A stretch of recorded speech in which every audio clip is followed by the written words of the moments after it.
Trading gave me a nervous breakdown. Let me explain. I've been asked and been saying I'm going to be doing this story for a long time because I don't think mental health is spoken about enough in the trading space, and I just want anyone that is struggling right now to take something from this video as I'm leaving this message, because I want to help, and this is fucking serious. So I started trading in August of 2023, did it for a bit of fun, had a calling to do it, wanted to earn more money, wanted to change my life, wanted to gain financial freedom so I could help my mum, so I could leave the UK and go and work in different countries and start exploring life and not be at the mercy of not having money.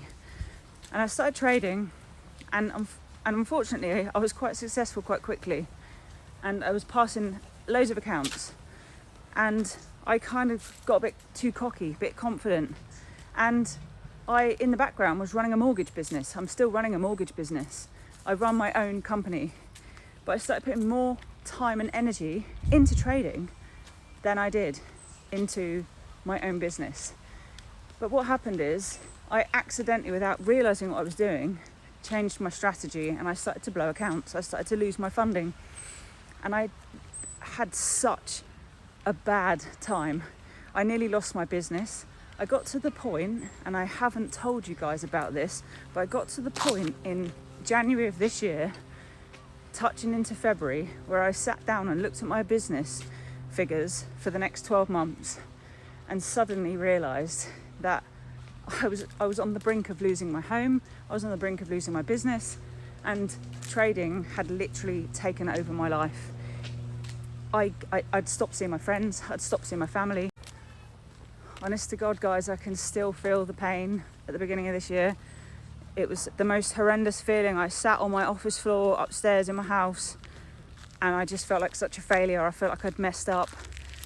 I had the battle going through my head of like, I can't do this anymore. I wanted to give up. And I just thought to myself, I spoke to a couple of close friends, one of them who does very well in the trading space. And ironically, Trader Kane talks about this in the Words of Wisdom podcast. You cannot put all your eggs in one basket with trading. You cannot neglect what is bringing you in capital, because it takes the pressure off the trading. Trading's fun. Trading's fun. There is no rush. There is no time frame. When you put a time frame on trading, when you feel like you have to make it succeed because there's nothing else, it puts way too much pressure on you. And I think you do need some pressure to an extent. You need to cop on and just stop randomly blowing accounts and gambling. You have to get to that point in your trading career that you go, I'm going to fucking take this seriously, or I need to just stop because I'm gambling. I'm purely just gambling. And I got to the point in this trading journey that, honest to God, I nearly lost my business, I nearly lost my home, and I had to sit down and have a really, really firm conversation with myself and my friends around me. And I sat down and I was like, do I need to stop trading? And my friends in the trading space were obviously like, Kate, no, you don't. But you need to stop being an idiot, and you need to put love back into your business, and you need to stop over trading. So I sat down, which is why I went quiet at the beginning of this year, and I went through everything. I went through all my stats. I went through all my successful trades.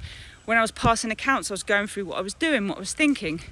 And I'd realised that at the beginning of this year, I'd switched back onto the 1 minute time frame, and it destroys my psychology.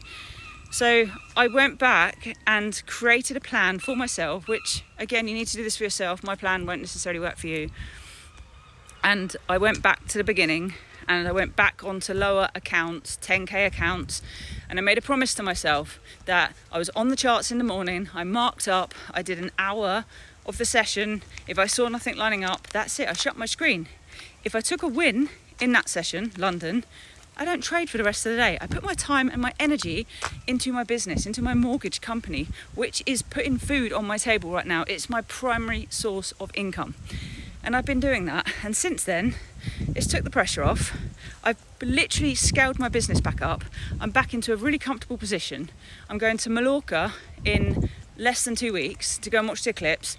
I'm then been passing accounts again, starting to make withdrawals again. And on the 23rd of September, I'm flying out to Greece, and I'm going to try a laptop 4 weeks lifestyle out there. I'm going to be seeing how it works trading in a different country, test it out, and I'm also going to still be continuing with my normal work that brings in the most money right now. That's my story. And the reason I'm leaving this post here is because, honest to God, I don't think I've ever been at such a low point in my life. And I think there's a lot of you traders out there right now that are probably where I was, and it's a very scary place to be. But just know that you're in control of this, and you can turn this around, but you need to start facing your demons, and you need to take the pressure off. And if you haven't got a job and you're putting all your eggs in one basket of trading and it's not working, guys, get a fucking job.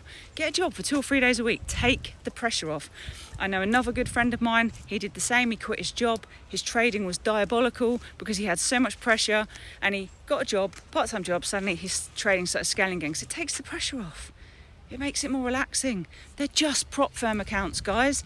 They're not worth our mental capital. The whole point of passing these prop firm accounts is to take money from them, to put them into your personal account, because when you've learned consistency, you then learn to scale your accounts. You then have got that beautiful chance to compound your own money because you've learned risk management, you've learned how to trade, and you've got a strategy which gives you a statistical edge in the market. I hope some of you guys take something from this. Any questions about this, please reach out. But I just wanted to leave this here today to update you all, because I always said I'd give you an honest opinion of this journey. If trading is costing you your mental health, seriously, step away, rebuild yourself, rebuild your systems. The charts are going nowhere, but you need to be okay. You need to be on top form. Big love.